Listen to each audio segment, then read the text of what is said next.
Fala pessoal, vamos fazer o nosso vídeo aí de fechamento, segunda-feira, 4 de novembro. Hoje o dia bem forte aí no nosso índice, né? Quase 2% de alta no Ibovespa, tá? O índice futuro, ó, você está vendo aqui, passou dos 2% de alta.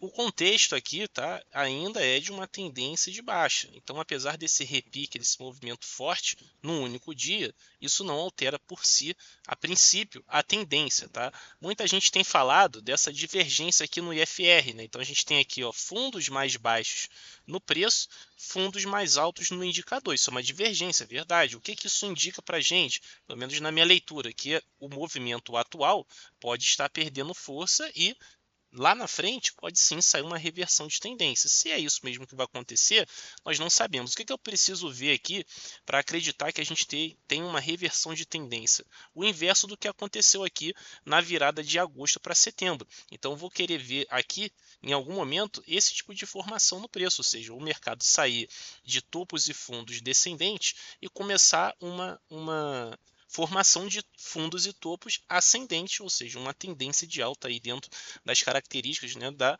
análise técnica, tá bom? Então, enquanto isso não acontece, você pode, né, como eu já falei várias e várias vezes ao longo desses 2 meses, quase 3, você pode não querer mais estar vendido, porque você acredita que o mercado já caiu muito, que vai vir um pacote aí do governo, vai ter rally de fim de ano e etc. E não tem problema nenhum.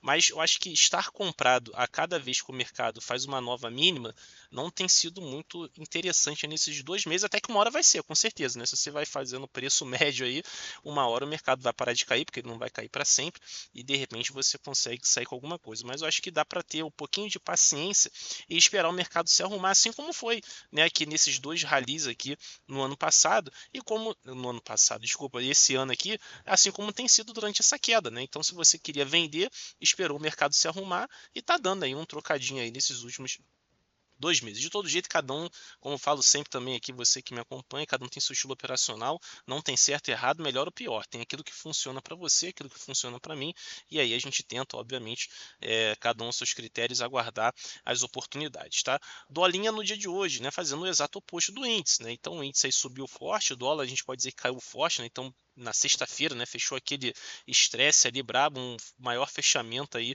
depois de muito tempo, né, o dólar ali praticamente, né, quase chegando, né, no seu topo histórico lá feito na pandemia, que é o 5,97. Então, o pullback aqui, ó, é normal, é desejável, assim como o repique no índice.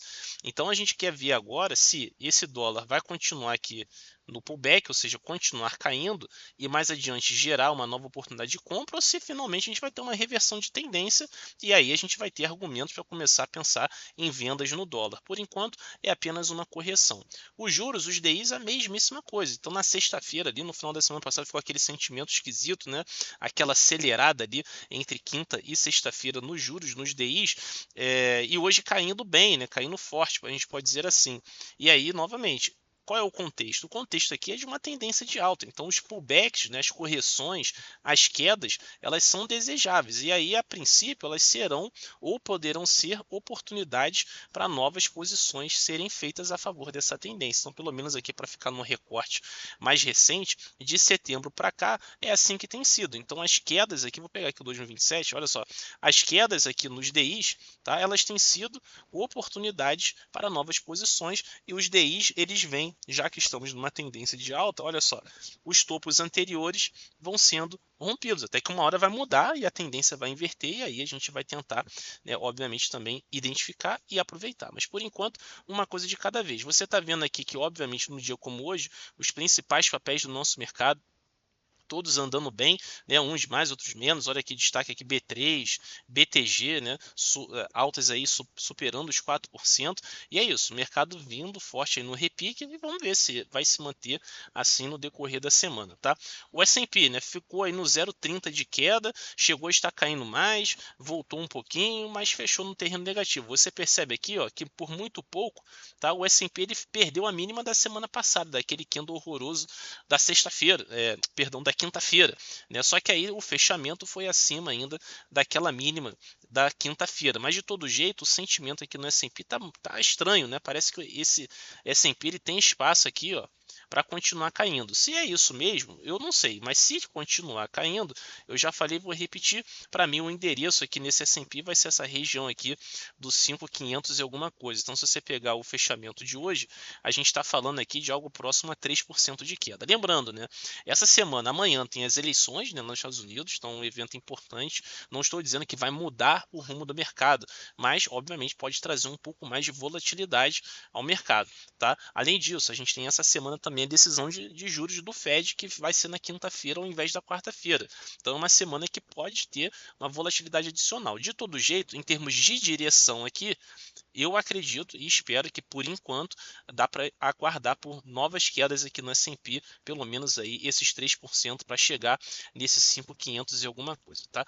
Os juros, né, lá fora também cederam bem, né? Então, na sexta-feira eles fecharam bem esticados. Então, você está vendo, não foi um movimento só dos nossos DIs aqui, dos nossos juros. Lá fora também teve um movimento esticado lá na sexta-feira, no final da semana passada. E hoje cederam bem, né? Então, você está vendo aqui os juros americanos, curtos, médios, longos, longuíssimos, todos cedendo bem, o que traz, obviamente, um alívio. Porém, você está vendo que isso não significou necessariamente em alta no mercado lá fora, tá bom?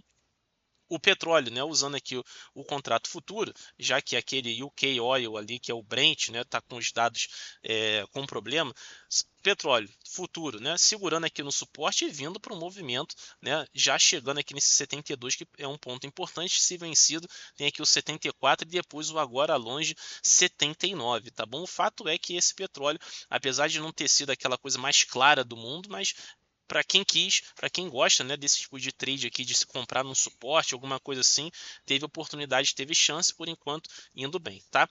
Minério, né? O minério segue largado, na minha opinião, né? Então teve aquele rally de quase 30%, quase 40% e vem caindo aqui. Eu, sinceramente, nesse momento, eu prefiro acreditar que esse minério volta aqui para essa região do 92 aqui, do 90 dólares.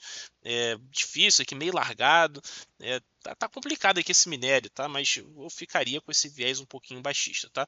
Bitcoin fazendo aqui uma correção normal, tá? Então, olha só, Bitcoin aqui nesses últimos dias, 8,5%, pegando a mínima de hoje, tá? Se você pegar aqui nesse movimento mais recente aqui do mês de outubro, o Bitcoin subiu 24%. Então ele devolver 8 é exatamente um terço desse movimento. Não é nada, não muda nada, tá? Pode ser que esteja mudando? Pode ser, mas a princípio não muda nada. Pode ser que o Bitcoin encontre um suporte por aqui, volte a subir, vai romper o topo e vai fazer uma nova máxima histórica. De todo jeito, o viés aqui no Bitcoin ainda é altista. Então deixa a correção, deixa a queda acontecer. Quando parar em algum lugar que nos interessa, a gente tenta aí eventualmente fazer alguma coisa, tá bom? Então é isso, a semana tá só começando, como eu disse, acho que todo mundo sabe, né? Tem eventos importantes aí durante essa semana, eleição lá nos Estados Unidos, juros aqui no Brasil na quarta-feira, juros lá do Fed na quinta-feira e assim por diante. E todo mundo nessa expectativa aí do pacote, né, do governo aqui brasileiro, que segundo o consenso aí de todo mundo, não tem como ser ruim, né? O pacote só vai trazer coisa boa, que vai impulsionar o mercado aí para as máximas, tá? Eu, como não sou economista e nem sou especialista em macro, né, eu apenas acompanho o gráfico. Eu, por enquanto, pelo gráfico aqui, eu não fico com essa expectativa. Mas, né, se o mercado, né, reagir bem a qualquer pacote, né, que o governo faça e resolver sair voando, em algum momento vai aparecer compra aqui para gente e aí eu, né, vou tentar identificar e também pegar uma carona. Enquanto isso não acontece, deixa o pessoal debater aí a política, debater pacote, fazer conta e não sei o que, e ficar torcendo, enquanto eu fico aqui seguindo o gráfico e aguardando, né, os sinais aparecerem, porque eles vão aparecer. O mercado não anda em linha reta. Só para lembrar que esses dois ralis que tivemos esse ano, entre junho e julho, foi 9%, depois ali em agosto até o topo histórico 11%. Então, no total aqui a gente está falando de um movimento de 15% no nosso índice. Ele não aconteceu de um dia para o outro, ele não aconteceu nem sequer em uma semana. A gente está falando de 15% em torno aqui de 2 meses e meio, né? Julho inteiro, agosto inteiro e o finalzinho de junho. Então, 2 meses e meio para percorrer 15%. Então, em algum momento você consegue identificar isso, o gráfico vai mostrar. Então, eu acredito nisso, vou continuar pacientemente aqui aguardando a oportunidade, seja ela qual for, seja na compra, seja continuar na venda, né? Ou seja, tentando aproveitar os repiques aí para novas posições. Uma ótima semana, óbvio está só começando e a gente vai se falando por aí. Um grande abraço.